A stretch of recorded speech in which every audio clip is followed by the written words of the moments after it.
அதிமுக சார்பில் முன்னாள் முதல்வர் ஜானகி ராமச்சந்திரனின் 100 ஆண்டு விழா சென்னையில் இன்று நடைபெற்றது.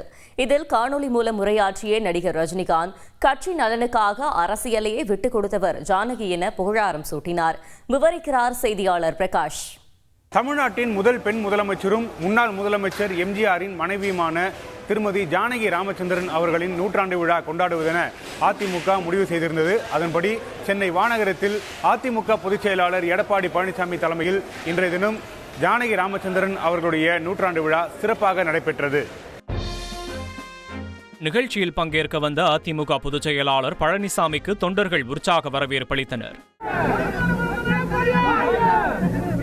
எம்ஜிஆர், ஜானகி ஆகியோரின் அரிய புகைப்படங்கள் இடம்பெற்ற கண்காட்சியை திறந்து வைத்த எடப்பாடி பழனிசாமி, திரைத்துறையில் ஜானகியுடன் பயணித்த ராஜஸ்ரீ, வெண்ணிற ஆடை நிர்மலா, சச்சு ஜெயசித்ரா, குட்டி பத்மினி ஆகியோருக்கு நினைவு பரிசுகளை வழங்கி கௌரவித்தார்.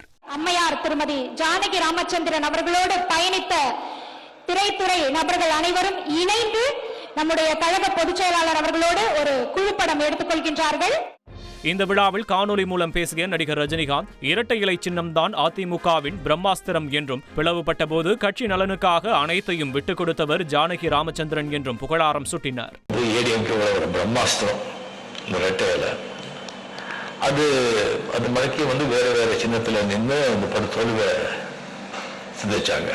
எங்க சைன் பண்ண சொல்லு, நான் சைன் பண்றேன்னு சொல்லிட்டு ஃபுல்லா சைன் பண்ணி ரெட்டை இலையை வெளியே இது பண்ணி அது கம்ப்யூட்டர் ஜெயலலிதா அம்மா கிட்ட அது ஒப்படைச்சு அரசியல் ஒதுங்கிட்டார். அது எவ்வளவு பெரிய ஒரு குணம், ஒரு இது. மேலும் தான் அரசியலுக்கு வர முடிவு செய்த போது நிறைய பேர் ஆலோசனை கூறினார்கள். அதனை கேட்டிருந்தால் நிம்மதி உள்ளிட்ட அனைத்தையும் இழந்திருப்பேன் எனவும் ரஜினிகாந்த் தெரிவித்துள்ளார். அரசியலுக்கு நான் வரேன்னு சொன்னேன். அதுக்கப்புறம் நிறைய பேர் சந்திச்சேன், நிறைய பேர் ஆலோசனை சொல்ல வர்றாங்க. அந்த ஆலோசனை கேட்டா நாம அவ்வளவுதான், எல்லாத்தையும் எழுந்து நிம்மதி எல்லாமே எழுந்து போயிட வேண்டியதுதான். அது தெரிஞ்சு சொல்றாங்களா தெரியாம சொல்றாங்களா தெரியாது. நிகழ்ச்சியில் பேசிய எடப்பாடி பழனிசாமி, அதிமுகவை யாராலும் அழிக்க முடியாது என்றார். இன்றைக்கு இருக்கின்ற அந்த எம்ஜிஆர் மாளிகை திருமதி ஜானகி அம்மாள் அவர்கள் தானமாக அதிமுகவுக்கு வழங்கப்பட்ட கட்டிடம் என்பதை நேரத்தில் எண்ணி பார்க்க வேண்டும். நாம் கோயிலாக வணங்கி வந்த அந்த கட்டிடத்தையே சில பேர் உள்ளே நுழைந்து சேதப்படுத்திய காட்சியும் நாம் தான் பார்த்தோம். அதெல்லாம் ஆண்டவன் பார்த்துக் கொள்வார். அதுவே அனைத்து இந்திய அண்ணா திராவிட முன்னேற்ற கழகத்தை அழிக்க எவராலும் முடியாது. இந்த நிகழ்ச்சியில் பங்கேற்ற நடிகை வெண்ணிற ஆடை நிர்மலா, நடிகர் தம்பி ராமையா கூறுகையில், விழாவில் கலந்துகிட்டதுல எனக்கு ரொம்ப சந்தோஷம். எங்களுக்கெல்லாம் அவர் அம்மா கூட பயணித்தவர்கள் என்னை கூப்பிட்டு இந்த மாதிரி ஒரு நினைவு பரிசு கொடுத்துருக்காங்க. எல்லாத்துக்கும் நன்றி.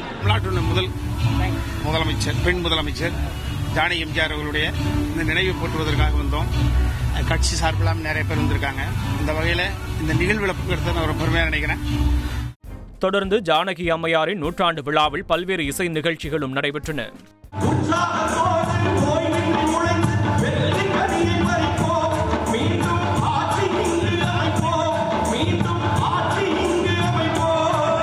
அன்று ஜானகி அணியில் இருந்த முன்னாள் முதலமைச்சர் ஓ பன்னீர்செல்வம் கட்சியிலிருந்து நீக்கப்பட்டுள்ள நிலையில் ஓ பன்னீர்செல்வம் அணியை முந்திக்கொண்டு எடப்பாடி பழனிசாமி ஜானகி அம்மையாருக்கு 100 விழா எடுத்திருப்பது கட்சியினர் மத்தியில் கவனம் பெற்றுள்ளது. பிரியா, தகவல்களுக்கு நன்றி பிரகாஷ். செய்திகளை உடனுக்குடன் தெரிந்து கொள்ள உடனே சப்ஸ்கிரைப் பண்ணுங்க.